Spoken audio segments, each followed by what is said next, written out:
Are you ready for the serious question of the interview? Yeah, no, it's not too bad. It's not too bad. No, you can ask me anything. Ask me anything. Thank you. Yeah, it's that love. That's what it is. It's that love between us. That's right. Outside of my job and the show I do, I cover some of the pro sports teams here in Vegas, one of which being the women's basketball team that just won the championship. Awesome. And it was cool because the new season's about to start, and yesterday was their media day, but they just opened up their practice facility, and they're the first women's basketball team to have their own practice facility. So they can show up whenever they want. They don't have to go to some college. They don't have to share it with the men. Like, this is theirs. Right. So asking them, I could see it in their eyes when I asked them, like, how did it feel walking in for the first time? Because this is historic. And they felt very emotional. And for you, when it comes to women's wrestling, like, you played a huge part in kind of changing the way things were portrayed.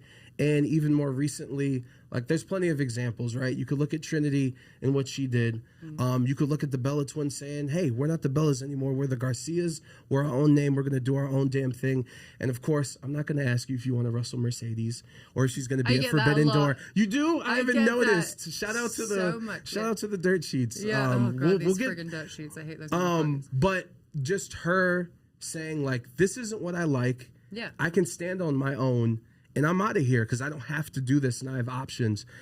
When you're watching all this happen, like, how does that make you feel? It's awesome. No, honestly, because beginning of WWE, it was like very hard.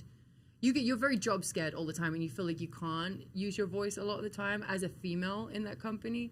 So it was like very difficult at times to like get what you wanted to, like do what you wanted to do. It was like really frustrating. And so, at one point, we kind of said F that. Like, me and the Garcia twins and Emma kind of took a stand at one point and was just like, we're going to take control, right? So they had us do this certain amount of time, and then they cut the time. And so we only had like 4 minutes when it was like with entrances and exit and the match. You can't tell a story. You can't tell a story. There's no point. This is a 3-hour show. You can't give us more than like 4 minutes. It's ridiculous. Why are the women the ones who get cut, right? And we were like, we put butts in seats too. People come and watch us, right?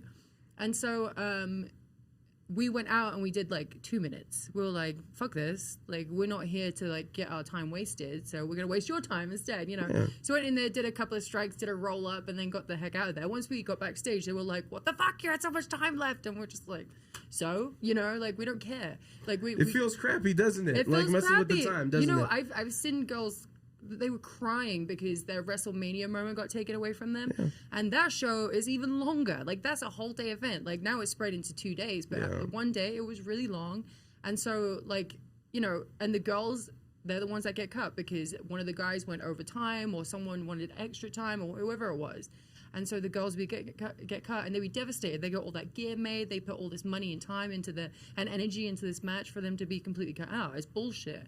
So it's awesome when you see girls nowadays like kind of using their voices and taking a stand and being like, well, fuck you, I can do whatever I want to do, and I don't need you.